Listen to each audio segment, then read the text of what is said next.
Assalamu alaikum. Vous n'avez jamais été pris de curiosité à savoir en fait qui est votre âme? Vous n'avez jamais été curieux de savoir en fait qu'est-ce que vous contenez, qu'est-ce qui est à l'intérieur de vous, qu'est-ce que signifie le souffle du divin, le souffle d'Allah, qu'est-ce qui signifie en fait cette vie à l'intérieur de vous? Vous n'avez pas cherché à savoir en fait qui est votre réalité, quel est l'être que vous incarnez sur cette terre.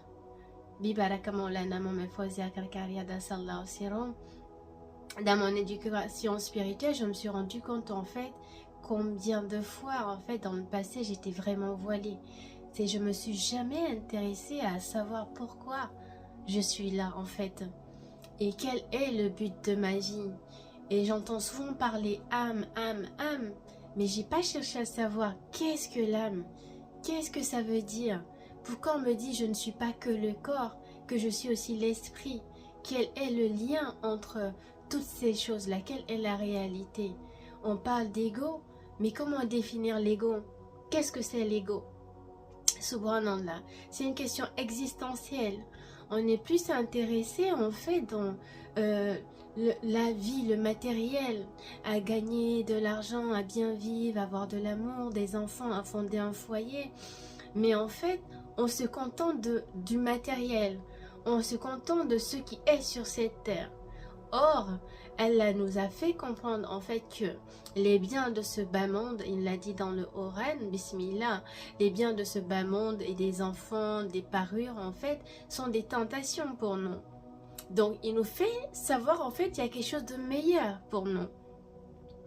Et me demander aussi en fait si j'ai une âme, comment elle est à l'intérieur de moi, comment elle est structurée. Et du coup, on parle aussi de monde, on parle des mondes. Allah nous dit, je suis le Seigneur des mondes. Il y a combien de mondes?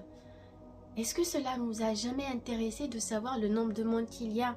Quelle est la réalité de là où je vis et comment j'interagis avec ceux qui m'entourent? Et ça ne vous a pas traversé l'esprit de vous poser aussi la question du coup, l'autre monde, comment cela est-il possible?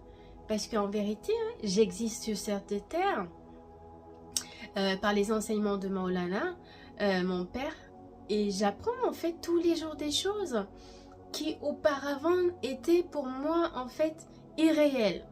Or, Allah nous dit, il faut croire à l'invisible dans le Coran. Il nous exhorte en fait à croire à l'invisible. Donc croire à